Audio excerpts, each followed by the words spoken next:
வணக்க மக்களே, இன்னைக்கு நான் பார்க்க போற வீடியோஸ் எதை பத்தினா யூதர்களுக்கு மிகப்பெரிய ஒரு தாக்குதல் நடந்திருக்கு. என்ன தாக்குதல் அப்படின்னா, ஆஸ்திரேலியாவில் பாண்டி பீச்சில், அதாவது பி பி ஸோ பின்னு போட்டிங்கன்னா பாண்டி பீச்சு, பின்னு போட்டிங்கன்னா பாண்டி பீச்சு. ஸோ இந்த பாண்டி பீச்சில் வந்து ஒரு அட்டாக் நடந்திருக்கு.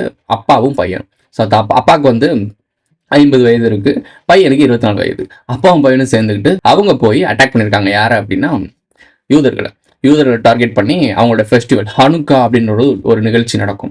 இதை சிமிலராக அவங்களுக்கு ஈஸியாக கனெக்ட் ஆகணும் அப்படின்னா, நம்ம ஊரில் இப்போ ரீசெண்டாக கார்த்திகை தீபம் முடிஞ்சுல, ஸோ அதே மாதிரி இவங்களும் விளக்கேற்றும் தீபம். ஸோ 9 நாள் வழிபடுவாங்க. மோஸ்ட்லி 8 நாள் ஒவ்வொரு நாளைக்கு ஒரு விளக்கு ஏற்றுவாங்க. இந்த 9 விளக்கு இருக்கும்ல, ஒரு லேம்ப் மாதிரி வந்து 9 விளக்கு இருக்கும். ஸோ அந்த 9 விளக்கை ஒவ்வொரு நாள் ஏற்றுவாங்க. ஸோ அவங்களுக்கு வந்து இந்த கோயில் புனிதமான விஷயம், அவங்களுக்கு வந்து விடுதலை கிடைச்சது. ஸோ இந்த எல்லா விஷயங்களையும் கனெக்ட் பண்ணி அந்த 9 நாள் விளக்கு ஏற்றி கொண்டாடுவாங்க.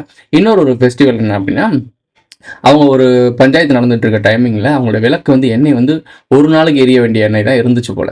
ஸோ அது 8 நாள் கிட்ட எரிஞ்சிருக்கு, அதாவது ஆச்சரியமா எரிஞ்சிருக்குன்னு சொல்லி ஒரு இதுக்காக அந்த வழக்கமும் இதில் ஒரு ஃபேண்டஸியாக காட்டியிருக்காங்க. வேற என்ன இல்லாமல் எப்படி எரியும் அப்படின்னு சொல்லிட்டு 8 நாள் எரிஞ்சிருக்கு. ஸோ அதை வந்து ஒரு ஆச்சரியமாக அவங்க பார்க்குறாங்க. ஏன்னா யூதர்கள் மதத்தில் நிறைய விஷயங்கள் வந்து வித்தியாசமாக தான் இருக்கும். ஏன்னா கடவுளால் படைக்கப்பட்ட இனம் நாங்கள் தான் சொல்லுவாங்க. மற்ற எல்லாரும் கோயம்னு சொல்லுவாங்க. மற்ற எல்லாம் ஆடுகள், நாங்கள் மட்டும்தான் கடவுளால் படைக்கப்பட்ட புனிதர்கள்னு சொல்லுவாங்க. அந்த மாதிரி வெள்ளையா இருக்கவன் மட்டும்தான் மனுஷன், கருப்பாக இருக்கவன் குரங்குன்ற கான்செப்ட் நம்ம ஊரில் இருக்குல்ல. அந்த மாதிரி 15 பேர்கிட்ட இறந்துருக்காங்க, 40 பேர்கிட்ட பாதிப்பு அடைஞ்சிருக்காங்க. 2 பேர், அது 50 வயது தானே அவங்க அப்பாவை போட்டு தள்ளிட்டாங்க. இந்த துப்பாக்கி சுடுதல வந்து போலீஸ்காரங்க சுட்டு பிடிச்சிட்டாங்க, செத்து போயிட்டார் அவர். பையனுக்கு பலத்த காயம், ஹாஸ்பிட்டலில் அட்மிட் பண்ணியிருக்காங்க. ஓகே, இந்த வீடியோ நம்ம எதை பற்றி பார்க்க போகிறோம் அப்படின்னா, யூதர்களுக்கும் நமக்கு இருக்க தொடர்பு. ஸோ இந்த கனெக்ஷன்ஸ் எங்கே நீ பார்க்கணும் அப்படின்னா, அந்த கார்த்திகை தீபத்தோட ஒத்து பார்க்கலாம். நீ நல்லா நுணுக்கமாக நோட் பண்ணி பாருங்க. இந்த கார்த்திகை தீபம் இப்போ தான் முடிஞ்சிச்சு. ஸோ இதே காலகட்டத்தில் இவங்க டிசம்பர் மாதத்தில் இந்த விஷயங்களை பண்ணுறாங்க. ஒரு சில நவம்பர் மாதம் கூட வருமா, ஏன்னா யூதர்களுக்குன்னு தனியாக நாட்காட்டி இருக்கும். ஸோ அந்த நாட்காட்டியில் எப்படி பார்த்தோம்னா, ஒரு சில நாள் நவம்பர் மாதம் வரும், ஒரு சில நாள் டிசம்பர் மாதம் வரும். ஸோ இவங்க ஒரு 9 நாள் விழா மாதிரி கொண்டாடுறாங்க, நவராத்திரி விழா மாதிரின்னு வச்சுக்கோங்களேன். நம்ம ஊரில் கார்த்திகை தீபம் ஒரு இடத்துல மூணு நாள் பொருத்துவாங்க. ஒரு சிலவங்க மாதம் முழுக்க, அந்த கார்த்திகை மாதம் முழுக்க பொருத்துவாங்க. ஒரு சில 7 நாளுக்கு பொருத்துவாங்க.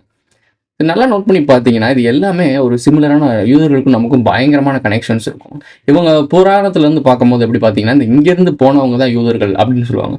யூதர்களிலையும் ஒரு கனெக்ஷன் இருக்குது. அதாவது மிகப்பெரிய ஒரு பேரலையிலேருந்து கடவுள் எங்களை காப்பாற்றினாரு, அசரீரி மூலமாக கப்பல் கட்டு அப்படின்னு சொல்லிட்டு நோவா கதை தெரியும்ல. ஸோ அந்த கதை வரும். நம்ம ஊர்லேயும் அந்த கதை இருக்குது, முஸ்லீம்களுக்கும் இந்த கதை இருக்குது.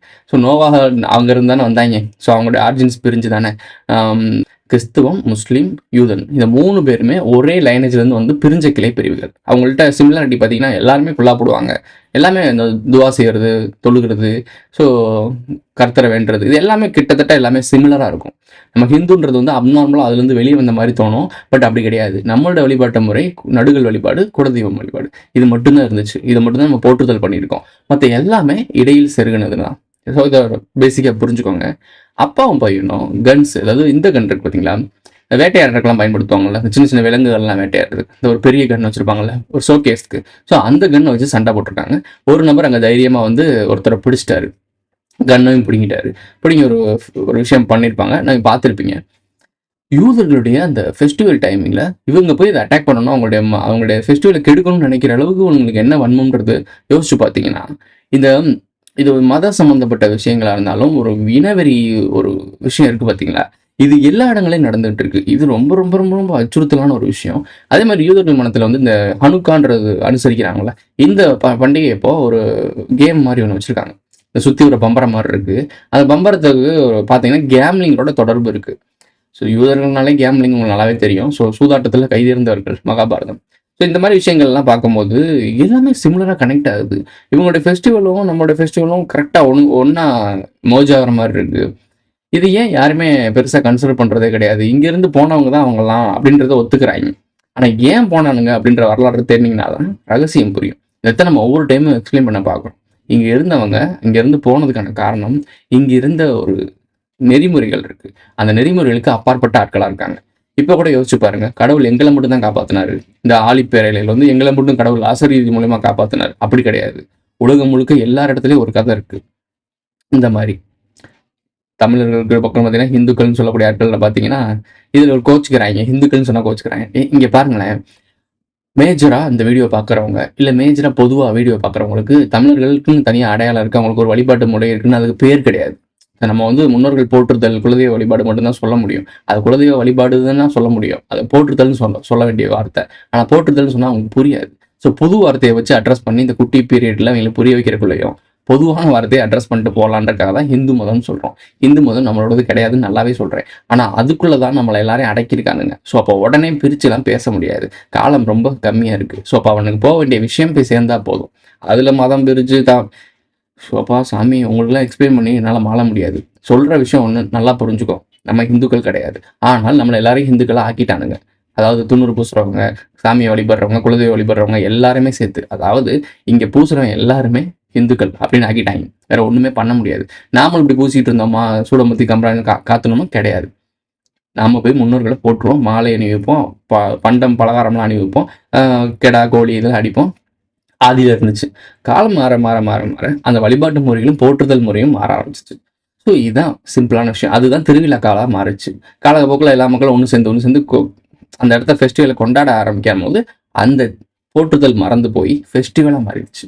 உங்களுக்கு புரியும் நினைக்கிறேன். அந்த இடத்துல நம்ம என்ன பண்ணிட்டு இருந்தோம், என்ன பேசிட்டு இருந்தோம், முன்னோர்களுக்கு போய் இந்த வணங்குறது, அவங்களுடைய வரலாறு பேசுறது, அவங்களுடைய போற்றுதலை பேசுறத அதை விட்டுட்டு நாம என்ஜாய் பண்ண ஆரம்பிச்சிட்டோம். ராட்டினம் கட்டுறது என்ன, டான்ஸ் ஆடுறது என்ன, ஒரு என்டர்டைன்மெண்ட் ஆக்கிட்டாங்க. இப்போ அது ஒரு ஃபெஸ்டிவல் கொண்டாட்ட நிகழ்வாக மாறிடுச்சு. அதனால தான் அது என்னன்னு புரியாமல் போயிடுச்சு. ஸோ இதை எக்ஸ்பிளைன் பண்ணுறதுக்காக ரொம்ப டீட்டெயில்டாக உள்ளே போக முடியாது. ஸோ இப்போ இந்த ஹனுக்கான்ற நிகழ்ச்சியில் இவங்க வந்து இந்த தாக்குதல் நடத்திருக்காங்க அப்படின்னா, நம்ம ஊர்லேயும் இதே மாதிரி கோமுட்டி கூட்டம்லாம் இருந்துச்சு. ரீசெண்டாக கூட தீபாவளி டைமிங்கில் வந்து சிறுத்தை குட்டி ஒன்று பேசிச்சுல, தீபாவளி அவனு ஒன்று நிம்மதியாக கொண்டாட முடியாது. எனக்கு புரியல. இந்தியாவில் தீபாவளி காலங்காலமாக கொண்டாடிட்டு இருக்காங்க. இவனுங்களுமே ஆக்சுவலாக இந்த ஹிந்துக்கள்ன்ற பட்டியலுக்குள்ளே இவங்க வந்துருவாங்க. இவங்க என்ன நினைக்கிறாங்க அப்படின்னா, நம்மளாம் பௌத்த மதத்தை சேர்ந்தவங்க நம்பிட்டாங்க போல. இந்த ஆக்சுவலாக இங்கே புத்த விக்கிரகங்கள் அதிகமாக இருந்துச்சு. எப்போ அப்படின்னா 3ஆம் நூற்றாண்டுல இந்த கலவர யுத்தத்துல இருந்து புத்த மதம் செலுத்துவங்கச்சு. ஸோ அந்த காலகட்டத்தையே இவங்களுக்கு இப்போ டீச் பண்ணப்படுது. அதாவது இந்த பக்கம் இருக்க ஒரு கூட்டத்துக்கு புத்த மதத்து சம்மந்தப்பட்ட டீச் பண்ணப்படுது, இந்த பக்கம் இருக்க ஒரு கூட்டத்துக்கு ஆசிவகம், ராமர், ராவணன் இதெல்லாம் போற்றப்படுது. ஸோ இப்படி ரெண்டு பக்கமும் ஹிந்துத்துவத்தான் சொல்லி கொடுக்குறானுங்க. ஏன்னா பௌத்த மதமும் ஹிந்து மதத்துலேருந்து கொஞ்சம் பிரிஞ்சு போய் வேற ஒரு ஆல்டர்னேட் வெர்ஷனாக உருவானது தான். பட் டிஃப்ரென்ஸ் கிடையாது. ஒவ்வொரு இடங்களுக்கும் போனோடனே அந்த இடத்துக்கு ஏற்ற மாதிரி தகவல் வச்சு அந்த மக்களை எப்படி மைண்டை கழுவி மாற்றணுமோ அந்த மாதிரி மாற்றுறாங்க. கிறிஸ்துவத்தில் அப்படியே இந்தியாவுக்கு வரும்போது இந்தியா மக்கள், நம்ம தமிழ் மக்கள் நிறைய பேர் தாலி போடுவாங்க. கிறிஸ்துவத்தில் தாலி போட மாட்டாங்க. நம்ம ஊரில் போடுவாங்க, பொட்டுலாம் வைப்பாங்க கிறிஸ்துவத்தில். ஏன்னா இவங்களுக்குள்ள அடாப்ட் பண்ணிக்கிட்டானுங்க. மேரி மதங்களை அவங்க ஃபெஸ்டிவல் ஒரு சில இடத்துல பாருங்களேன், வேற மாதிரி நம்ம ஆளுக்கு கொண்டாடுற மாதிரி கொண்டாடுவாங்க. காரணம் என்ன அப்படின்னா, இவனுங்களை உடனே தூக்கிட்டு வந்து இந்த இடத்துக்கு அதாவது வெள்ளைக்கார மாதிரி மாற்ற முடியாது. அப்போ அவனோட ரூட் வேல போய் அவனுக்கு ஏற்ற மாதிரியே இதை ஆல்டர்னேட் பண்ணிக்கிறது. அவனுக்கு தேவை இவன் கிறிஸ்துவனா மாறணும், அவ்வளோதான். ஸோ அதுக்காக வளைஞ்சு கொடுத்து போகிறது. இப்படி தான் ஒவ்வொரு இடங்களிலும் போய் மதங்கள் பரவும் போது அதுக்கேற்ற மாதிரி அடாப்ட் பண்ணி அந்த ரூட்வே அந்த ஊருக்கு ஏற்ற மாதிரி அது மாறிடும். அதுக்காக அது தனி இது தனி கிடையாது. உலகம் முழுக்க மதங்கள்ன்றது உருவாக்கினதே மக்களை பிரித்து ஒரு கூட்டுக்குள்ள வைக்கிறதுக்காக தான், ஒரு பிலீஃப்குள்ள வைக்கிறதுக்காக தான். ஏன்னா அவங்க எல்லாருமே பூர்வீகமாக முன்னோர்களை போற்றுதல் பண்ணிட்டு இருந்தாங்க. முன்னோர்களை போற்றுதல் பண்ணுற வரைக்கும் அவங்களுக்கு பலம் அதிகமாக இருந்துச்சு. அவங்கள எந்த ஒரு அச்சுறுத்தலும் பண்ணி அவங்கள தடுக்க முடியல. ஸோ என்னைக்கு அதை விட்டு வெளியே கொண்டு வந்து வேற ஒரு இதுக்குள்ள சொருகிறானோ அப்போ இது வீரியம் குறைஞ்சிரும். இவன் ஈஸியாக மோனோப்ளை பண்ணிடுவான். திருப்பதி கோயிலில் எவ்வளோ ஊழல் நடந்துட்டு நியூஸ் வந்துட்டு தான் இருக்கு, பார்த்துருப்பீங்க. ஸோ இவ்வளோ பெரிய கடவுள்கள், இவ்வளோ பிரம்மாண்டமான செல்வம் வச்சிருந்த கடவுள்கள் ஏன் இந்த மாதிரி திருட்டு கும்பலிலும் ஒரு பிரசாதம் கொடுக்கறதுல ஊழல் பண்ணவனே ஏன் தண்டிக்கலை? அந்த கடவுள்கிட்ட போய் தான் நீங்கள் என்ன பண்ணுறீங்க, என்னை காப்பாத்துன்றீங்க. அதை காப்பாற்றணும்னா முதல்ல லட்டை காப்பாற்றிருக்கணும். இந்த திருட்டு பையன் லட்டை திருடாண்டான்னு சொல்லி போட்டு கொடுத்துருக்கணும், இல்லை அவளை கோர்த்து விட்டுருக்கணும். ஸோ அங்கே இருக்க அறநிலைத்துறையில் இருக்கவனுங்களே பயப்படாமல், கடவுள் பயப்படாமல் திருடுறானா அவனுக்கு தெரியும் என்னன்னு, உண்மை என்னன்னு தெரியும். ஸோ உங்களுக்கு மட்டும்தான் உண்மை தெரியாமல் உங்களுடைய பிலீஃபை அவங்க முதலீடாக மாற்றி காசு கட்டிகிட்டு இருக்காங்க. ஸ்பெஷல் தரிசனம் வேறு தனி காசு. ஸோ இதெல்லாம் ஃபினான்ஸ் சம்மந்தப்பட்ட விஷயம், பணம் சம்மந்தப்பட்ட விஷயம். ஆனால் உண்மையான பிலீஃப் என்னென்னா உங்களுக்குள்ளே இருக்குது. உண்மை நீ உணரணும், உண்மையை நீ உணரணும். உனக்கான ஒரு இறைவன் யாருன்றது நீ உணரணும். முன்னோர்கள் யாருன்றது போற்றுக்கணும். திராவிடம் பேசுகிறவங்க, அதாவது பகுத்தறிவு பேசக்கூடிய கூட்டம் கூட, கருப்பு சட்டையை போட்டு கடவுளை எதிர்க்கிறவங்க கூட, கடவுள் மறுப்பை பேசுகிறவங்க கூட வீட்டுக்குள்ளே தன்னுடைய இறந்த முன்னோர்களோட ஃபோட்டோ வச்சு மாலை போட்டுட்டு இருக்கான். இறந்து போயிட்டா அவ்வளோதானே, முடிஞ்சு போச்சு இல்லை, அதோட எண்ட் கேம் தானே. ஏன் அவங்களுக்கு போற்றுதல் பண்ணுறாங்க? ஏன்னா அதுதான் முன்னோர்கள் வழிபாடு. அதுதான் நாம பண்ணிட்டு இருந்தோம். நாம பண்ணிட்டு இருந்ததெல்லாம் ஒரு கூட்டம் வந்து இது தப்பு அப்படின்னு சொல்லிட்டு வேற மதத்துக்குள்ள ஹிந்துக்கள்னு பேர் முத்திர குத்தி உள்ள சொல்லிட்டாங்க. இந்த பக்கம் ஒருத்தன் வந்து இதெல்லாம் மூட நம்பிக்கைன்னு சொல்லி இதெல்லாம் போகக்கூடாதுன்னு சொல்லிட்டு வெளியே வர வச்சிட்டான். நடுவில் இருந்த நாம முன்னோர்களை போட்டுக்கிட்டு நிம்மதியாக தான் இருந்தோம். ஒருத்தன் ஹிந்து மதம்னு சொல்லி நம்மளை இங்கிட்டு இழுத்துட்டு போனேன், ஒரு தேர்ல விட்டான். இந்த போட்டு விட்டேன் அதெல்லாம் மூட நம்பிக்கைன்னு சொல்லி தேர்வு எடுத்து பகுத்தறிவுன்னு சொல்லி ஒரு தேர்ல விட்டான். நடுவில் மாட்டிக்கிட்டு முழிக்கிற கோமாளிகள் தான் நாம. முன்னோர்கள் போட்டுறதில் நம்மளுக்கு நடக்குதா? கிடையாது. வீட்டில் இறந்தவங்க இப்போ ஃபோட்டோவே கொஞ்ச நாளைக்கு முன்னாடி மாட்ட மாட்டாங்க. ஐயோ இது ஏதாவது ஆயிரும் தூக்கி போட்டுருவாங்க. பார்த்து ஒரு வருஷம் தான், அதுக்கப்புறம் இருக்காது, எங்கே இருக்குன்னு தெரியாது. ஸோ முன்னோர்கள் ஃபோட்டோஸ் வச்சுக்கிறது கிடையாது. மேபி ஒருத்தவங்க இருப்பாங்க அப்படின்னா, இப்போ எனக்கு தாத்தா இருக்காருன்னா இங்கே ஃபோட்டோ வேணா வச்சிருக்கலாம். ஒரு காலம் போக அந்த பழைய ஃபோட்டோ அதெல்லாம் எதுக்குன்னு சொல்லி தூக்கி போட்டுருவாங்க. ஸோ மாடர்ன் ஃபோட்டோ வச்சுப்பானுங்க. ஏதாவது தலைவர்கள் ஃபோட்டோ தூக்கி உள்ள வச்சுட்டு இருப்பாங்க. ஸோ இதுதான் நடந்துட்டு இருக்கு. அப்போது கொஞ்சம் கொஞ்சமாக சிதைச்சு ஒட்டுமொத்தமாக மனித குலத்தை சிதைச்சிட்டான். இன்னமும் பத்தாம இவனுங்களை மொத்தமாக சுருக்கி மனிதர்கள் குலத்துக்கு அட்ரஸே இருக்கக்கூடாது. ஒரு கோட்பாடுன்னு ஒன்று இருக்கவே கூடாது. கொள்கை கோட்பாடுன்னு ஒன்று இருக்கவே கூடாது. ஒற்றை உலகத்துக்குள்ள நீ வரணும். அதுக்காக அவனுங்க பொன்றாட்டிலையும் எங்கெங்க போய் என்னென்னலாம் பண்ணிக்கிட்டு, ஏன் இப்போ இந்த யூதர்களுக்கும் முஸ்லீம்களுக்கும் இங்கே மூட்டி விடுறாங்க, கிறிஸ்தவர்களுக்கும் முஸ்லீம்களுக்கும் மூட்டி விடுறானுங்க, அதே மாதிரி கிறிஸ்தவர்களுக்கும் யூதர்களுக்கும் மூட்டி விடுறானுங்க, இங்கிட்டு ஹிந்துக்களுக்கும் முஸ்லீம்களுக்கும் மூட்டி விடுறானுங்க. இந்த மாதிரி நிறைய பேர் சண்டை போட்டுக்கிட்டே இருக்கிறதுக்கான காரணம் என்ன? பெரிய ஒரு பஞ்சாயத்து பண்ண போறாங்க வேர்ல்டு வார்னு. அதுக்கு ஃபீட் பண்ணணும். ஏதாவது ஒன்று இருந்தால் தான் அது எரியும். அப்போ அது எரியணும்னா தொடர்ந்து அதுக்கு ஃபீட் பண்ணிக்கிட்டே இருக்கானுங்க. ஒரு நாள் இல்லை ஒரு நாள் கம்ப்ரஸ் பண்ணி வச்சிருந்த எல்லா கோபமும் வெளியே வரும். அன்னைக்கு எல்லாமே பிளாஸ்ட் ஆகும். பிளாஸ்ட்னு விஜய் பாடின மாதிரி. கடைசி உலக பொருளை இந்த பொருளாதார வீழ்ச்சி விழுகும்போது அவனுங்க சென்னையில் தான் கலவரத்தை உருவாக்கியிருப்பானுங்க. அது நாடு முழுக்க பரவி எல்லா மாவட்டங்களுக்கும் பரவும். மதுரை, கோவை, திருச்சின்னு மாறும். ஸோ இதுக்கு ரீசன் சொல்லுவாப்புல பாவரிட்டி, அதாவது வறுமை. இப்போ வறுமையில் எல்லா மக்களும் ரொம்ப வறுமையில தான் இருக்கும். எல்லாம் செல்வ செழிப்பாலாம் ஒன்றும் இல்லை. ஸோ வறுமையில தான் இருக்கும். இது இப்படியே போயிட்டு இருக்குன்னு வச்சுக்கோங்களேன். ஒரு ஒரு ஒரு காரணம் தேவை. இந்த மாதிரி ஏதாச்சும் ஒரு காரணம் ட்ரிகர் ஆயிடுச்சு அப்படின்னா ஸ்டாப்பே ஆகாது. ஏன்னா யாருக்கிட்டையுமே வாழ்வாதாரம் இல்லை, நிம்மதியான வாழ்க்கை இல்லை. ஸோ இதை சாக்கா பயன்படுத்தி இந்த கோவத்தப்பெல்லாம் இப்படி திருப்ப ஆரம்பிச்சிருவாங்க. அதுதான் ஜென்சி போராட்டம் சொல்லி பல நாடுகளில் நடந்துட்டு இருக்கு. ஸோ இது இங்கே நடக்காதுன்னு நான் நிச்சயமா எனக்கு எழுதி கொடுத்து வச்சிருக்கீங்கன்னா இங்கே நடக்காதுன்னு நடக்கும். ஆனால் அதுக்கான தகுந்த நேரமும் காலமும் கரெக்டான ஒரு பாயிண்ட்டும் இன்னும் அமையலை. அது அமையாத வரைக்கும் நம்ம சேஃபு. அமைஞ்சிருச்சு மொத்தமும் பிளாஸ்ட்டு தான். ஜென்சி போராட்டம் நீங்கள் என்ன நினைப்பீங்க, புரட்சி நடந்து எல்லாம் மாறிடும்னு நினைக்கிறீங்க. எதுவுமே மாறாது. எழுதி வச்சுக்கோ, எதுவுமே மாறாது. அவன் தான் அதை உருவாக்குறான். எப்படி ஜல்லிக்கட்டு போராட்டத்தை எப்படி அவன் தூண்டி விட்டு வர வச்சானோ அதே மாதிரி ஜல்லிக்கட்டு போராட்டத்தை எப்படி அவன் அடக்கினானோ அதை அவனால் பண்ண முடியும், பண்ணுவான். இதில் முட்டாளாக போகிறது கோமாளியா ஸ்டெர்லைட் போராட்டத்தை போராடி செத்தாங்களா அந்த மாதிரி கோமாளியா சாக போகிறது நானும் நீயும் தான். ஸோ போராட்டமே பண்ணக்கூடாது அப்படின்னா போராட்டம் பண்ணக்கூடாதுன்னு சொல்ல வரல. போராட்டம்ன்றது உனக்குள்ள இருக்கணும். ஃபஸ்ட்டு நாம இந்த உண்மையான உலகம் எது, போலியான உலகம், நமக்குள்ள ஒரு போராட்டத்தை பண்ணி நாம வெற்றி பெறணும். இது ஒரு போலியான உலகம். இந்த நமக்குள்ள இருக்க அந்த போராட்டத்தை ஜெயிச்சாதான் வெளியே இருக்க மேட்ரிக்ஸை ஜெயிக்க முடியும். எல்லாரும் தனக்குள்ளேயே போராடுறதுக்கு ஐயோ வேணாம்ப்பா டயர்ட் ஆகிட்டேன்ப்பா, காலைல வேலைக்கு போனேன், சாப்பிட்டேன், தூங்கினேன், இப்படியே இருந்துட்டான் அப்படின்னா, உண்மையை புரிஞ்சுக்கல அப்படின்னா ஒன்றுமே பண்ண முடியாது. இங்கே நடக்கிற உண்மை என்ன, ஏன் நடக்குது, எதுக்கு நடக்குதுன்றதை சிந்திக்கணும். சிந்திக்கிறதுக்கு நேரமும் இல்லை. ஸோ ப்ராக்டிக்கலாக பார்த்தா கஷ்டம்தான். ஆனால் என்னதான் நீ சொன்னாலும், என்னதான் யோசிச்சாலும், எவ்வளோதான் நல்லது நினைச்சாலும் 3ஆம் உலக போர்ன்றது வந்துகிட்டே இருக்கு. உன நெருங்கி வந்துகிட்டே இருக்கு. எப்படி நம்ம எவ்வளோதான் நல்லவனா இருந்தாலும் எவ்வளோதான் கெட்டவனா இருந்தாலும் அடுத்த நாள் விடிஞ்சுதான் ஆகும்.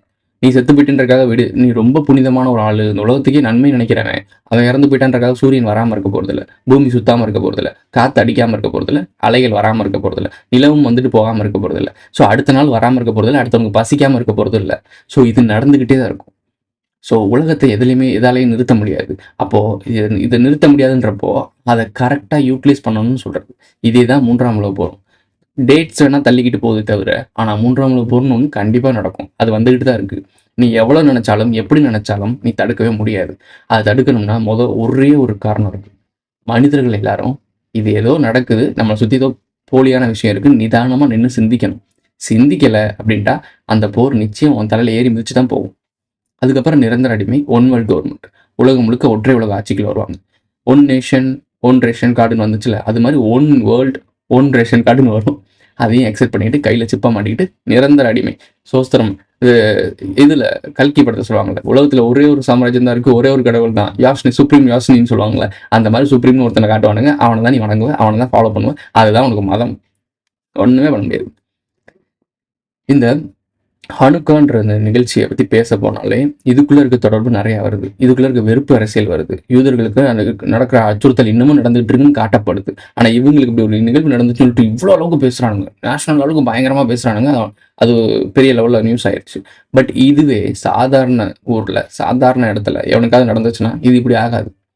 நம்ம ஊரில் தான் பாமர மக்கள் குடிக்கிற தண்ணியில் வெளியே போகிற பாத்ரூம் அள்ளி போடுற அளவுக்கு கொடூரமான கேவலமானவங்க வாழ்ந்துட்டு இருக்காங்க. ஸோ இது எவ்வளோ சென்சிட்டிவ் ஆயிருக்கணும், எந்த அளவுக்கு நாம மூட நம்பிக்கையிலையும் முட்டாத்தனத்திலையும் வாழ்ந்துட்டு இருக்கோம்னு யோசிச்சு பாருங்க. நீ ஒரு பாத்ரூம் போகிறத தூக்கிட்டு போய் தண்ணியில் கலக்கிற அளவுக்கு உன் மனநிலை இருக்குன்னா, உனக்கு எப்படி இங்கே நடக்கிற விஷயம் புரியும், இந்த அரசியல் புரியும், இந்த சீட்டா எப்படி புரியும், இந்த புலி எப்படி புரியும், இந்த ரெட்டலை எப்படி புரியும், இந்த சூரியன் எப்படி புரியும், இதெல்லாம் எப்படி புரிஞ்சுப்ப? எதையுமே புரிஞ்சுக்க மாட்டேன். கடைசி வரைக்கும் கை கட்டி தலையாட்டிட்டு அடிமையாக வாழ்ந்து சாவ. இதனால தான் அவனுங்க சாம்ராஜ்யம் ரொம்ப செழிப்பாக வாழ்ந்துட்டு இருக்கு. விழிப்புணர்வுன்றது ஒன்று வரலன்னு வச்சுக்கோங்களேன், மனித குலத்தை யாராலையுமே காப்பாற்ற முடியாது. இதோட இந்த வீடியோ முடிஞ்சிருச்சு. இந்த சம்பவத்தின் போது மக்களை காப்பாற்ற எண்ணிய பழக்கடை வியாபாரியான அகமது என்பவர் பார்க்கிங் செய்யப்பட்டிருந்த காருக்கு பின்னால் மறைந்திருந்து துப்பாக்கி சூடு நடத்தியவரை நோட்டமிட்டு பின்புறமாக மடக்கி பிடித்தார். அந்த நபரிடமிருந்து துப்பாக்கியை போராடி பிடுங்கிய அகமது அதே துப்பாக்கியை வைத்து தாக்குதலை நடத்தியவரை அந்த இடத்திலிருந்து விரட்டினார். ஆனால் அகமதுவின் காலிலும் 2 துப்பாக்கி குண்டுகள் பாய்ந்தன. 43 வயதே ஆன அகமது மருத்துவமனையில் சிகிச்சை பெற்று வருகிறார். சம்பவம் குறித்து பேசிய அகமதின் உறவினர் முஸ்தபா அவர் 100% நிஜ ஹீரோ என தெரிவித்ததோடு அவர் விரைவில் குணமடைவார் என நம்புவதாகவும் உருக்கத்துடன் தெரிவித்துள்ளார்.